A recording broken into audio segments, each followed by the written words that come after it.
Hello, everyone. The person who left, who walked away, who ended things, who created distance, who chose something or someone else over you is experiencing complete reversal of whatever certainty drove them to leave in the first place. And that reversal isn't subtle internal questioning, they're managing privately. This is obsessive rumination, constant mental loops, inability to stop thinking about you, about what they lost, about mistake they're increasingly convinced they made, and obsession is driving them toward action, toward return. Uh, when I say mark my words, I mean exactly that. Write this down. Remember this message. Because when they show up, when they reach out, when they confess their regret, when they ask for another chance, you'll remember that you were told this was coming. Let me describe what obsession looks like in person who's left and is now reconsidering. It starts with intrusive thoughts. They can't stop thinking about you, even when they're trying to focus on other things. You appear in their mind constantly during work, during social situations, during moments when they're with other people or doing activities that should fully occupy their attention.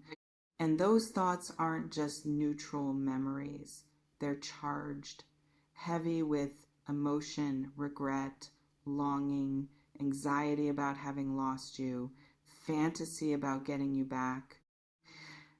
Then it progresses to comparison. Every person they encounter gets measured against you. Every experience they have gets evaluated through lens of would this be better if they were here?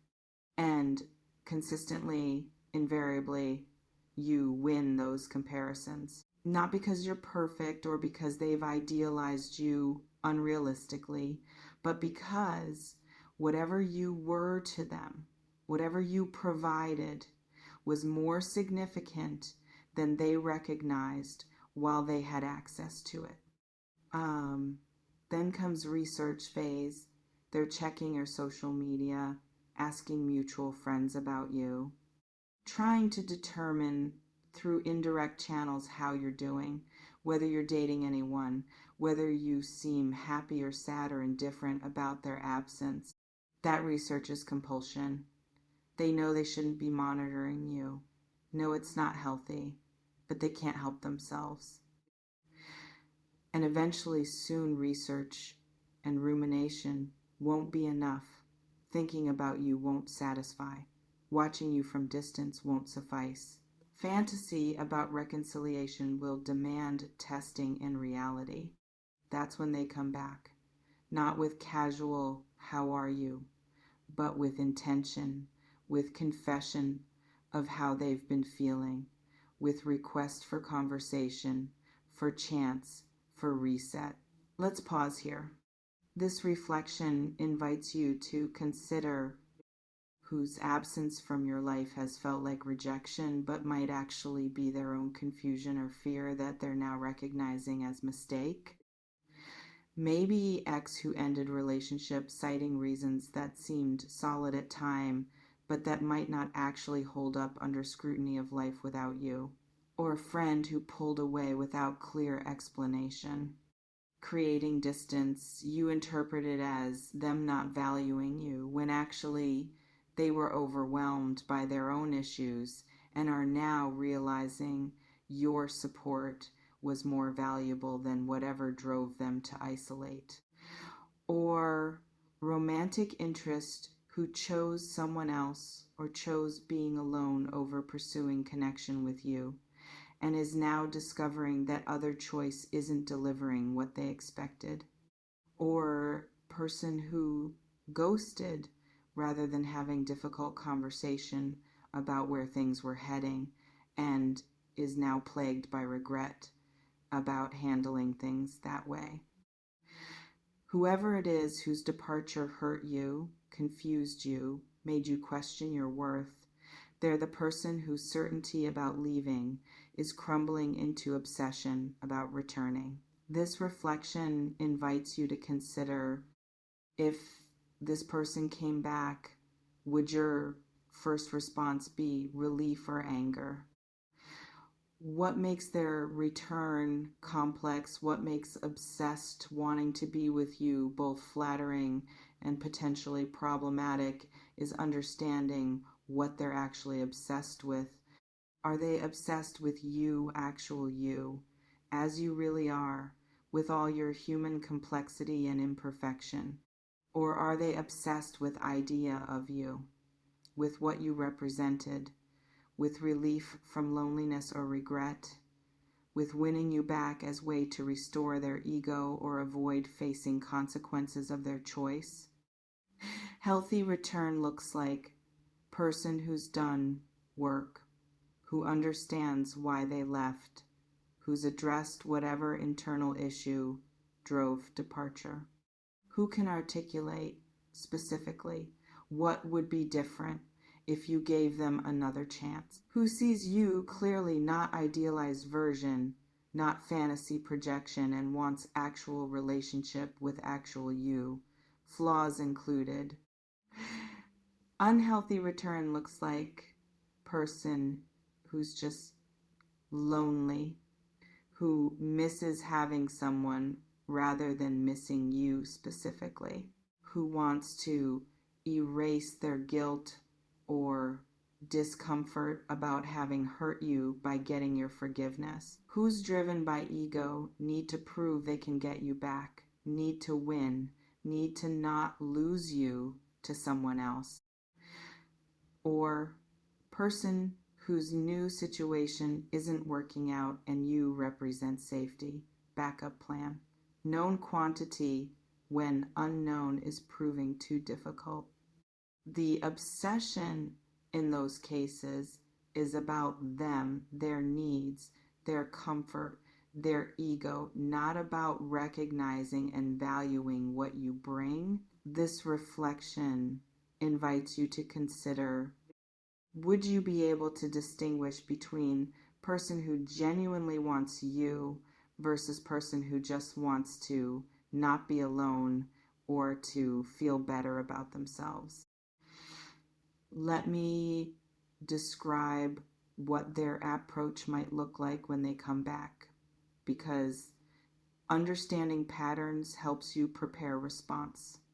They might start indirect, liking old posts, watching your stories, responding to something you posted publicly with comment that's friendly but not overtly romantic or desperate, testing waters, seeing if you'll engage, trying to reestablish presence in your awareness before making explicit move.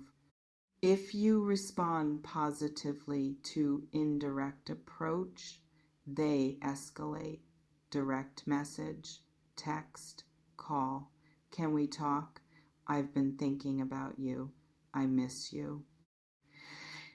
If you don't respond or respond coolly, they might go direct immediately. Skip the testing phase and just lay it all out.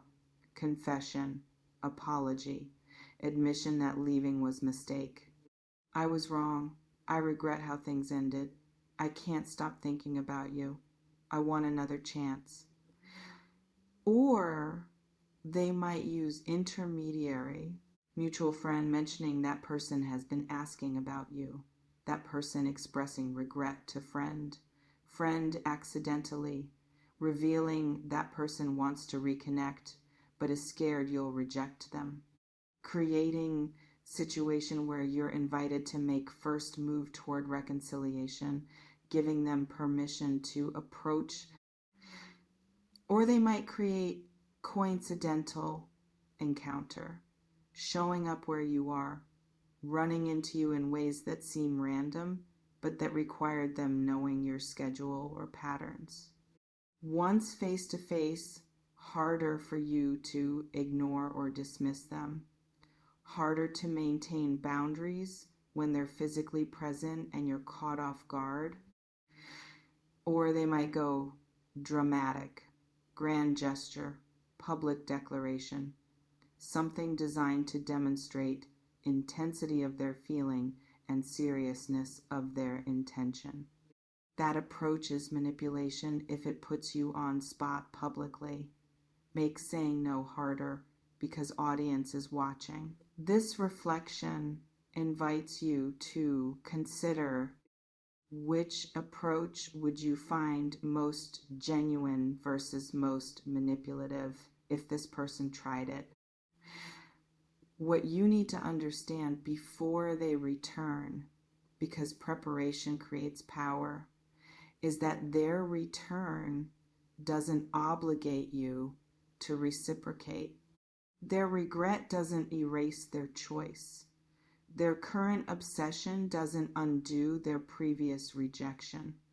Their desire to come back doesn't mean you're required to let them. You're allowed to say no, allowed to say too late, allowed to say I've moved on, and that door is closed. You're allowed to protect yourself from a person who hurt you once and might hurt you again. Allowed to require more than just apology and confession of missing you. Or you're allowed to say yes, allowed to give second chance if you genuinely want to, allowed to explore whether what broke can be repaired into something better than original. But yes should come from clarity, not from desperation or loneliness or ego boost of being wanted again. What questions you should ask of yourself and potentially of them before deciding whether to let them back. Why did they leave originally? And has that reason been addressed, or does it still exist? If they left because they weren't ready for commitment and they still aren't ready, their return doesn't solve anything. If they left because circumstances made relationship difficult and circumstances are still difficult, what's different about their capacity to handle it now?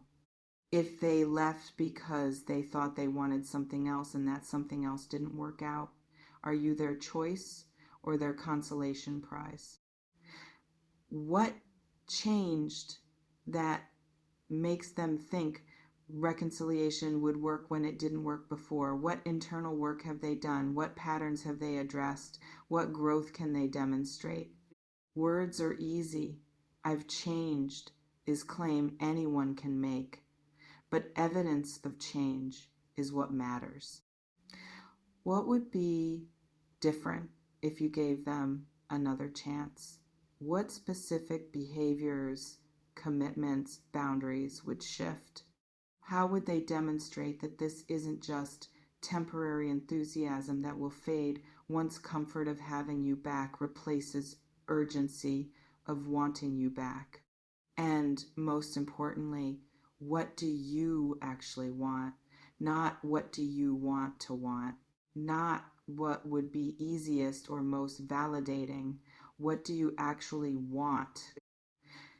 Do you want them back? Or do you want feeling of being wanted? Do you want actual relationship with actual them? Or do you want vindication of being chosen after being rejected? Those are different things. And confusing them leads to accepting something that doesn't actually serve you. This reflection invites you to consider, if you're being completely honest, do you want this person back, or do you want to feel wanted by this person? Let me address what happens if you do let them back and it doesn't work out again. That's risk, real risk, because being hurt twice by same person is uniquely painful. First hurt was bad enough. Second hurt carries additional weight of I should have known better. But risk is also part of any meaningful connection. You can't love without risk of loss, can't reconnect without risk of disconnecting again. Question isn't whether risk exists, it always does. Question is whether risk is worth what you might gain. If you try again with clear boundaries, with honest communication, with both people genuinely committed to addressing what broke before and it still doesn't work, you'll have closure. You'll know you gave it real shot. You'll know it wasn't failure to try that prevented success. You'll be able to walk away permanently without wondering what if. That closure might be worth the risk of second hurt if wondering what if is currently preventing you from moving forward with anyone else.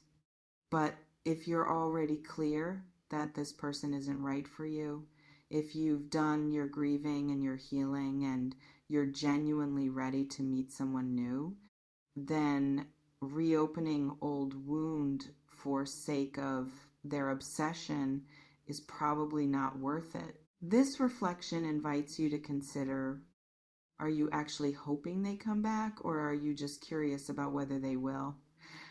What you need to do when they do come back, because they will. That's the message. Mark these words as take time before responding. Don't react immediately. Don't give answer in moment. Don't let their urgency create your urgency. Say, I need time to think about this. I'll get back to you. Then actually take that time. Process without them present. Talk to trusted friends. Journal. Sit with your actual feelings instead of just reacting to theirs. And when you do respond, be clear, not ambiguous, not leaving door open while saying it's closed, not maintaining connection as friends when what they want is more. Yes or no, in or out, second chance with boundaries, or permanent goodbye. Clarity is kindness to them and to you, because ongoing ambiguity is torture for everyone involved. You remain in complete control of whether you let this person back into your life and in what capacity. You can reconcile romantically, can maintain friendship, can have closure conversation, and part ways permanently, can ignore completely. The power is yours. It always has been. You may notice reading this has activated complicated feelings, maybe hope mixed with apprehension, maybe satisfaction that they'll regret losing you mixed with anger that they left in first place, maybe confusion about what you actually want. Whatever you're feeling, honor it. Take what resonates, softly release the rest, trust yourself. Before we close, I want to ask you something. If someone who left you came back admitting they made mistake and begging for second chance, would you take them back? Drop your honest answer in the comments. And what would they need to demonstrate or prove for you to believe their return is genuine and not just temporary obsession? Mark my words. Someone is coming back to you. They're obsessed wanting to be with you. And when they arrive with confession of regret and request for reconciliation, you'll need to decide whether their obsession is about you as person they genuinely love and value, or about their ego, loneliness, or fear of having made mistake, and whether giving second chance serves your healing and happiness or just relieves their guilt and discomfort, not eventually, soon, already building toward approach. Trust yourself with this trust that you'll know your answer when moment arrives. Trust that you don't owe them second chance just because they regret first ending. Trust that being wanted again doesn't mean being valued properly. Trust that whatever you decide will be right for you. See you in the next one. And listen, their return doesn't erase their departure. Their current obsession doesn't undo their previous rejection. Make your decision based on who they are now and what they're offering now, not based on ego satisfaction of being wanted or fear of being alone if you say no. Stay clear, stay boundaried, stay worthy. They're coming back. Decide if you want to be there when they arrive. Take care.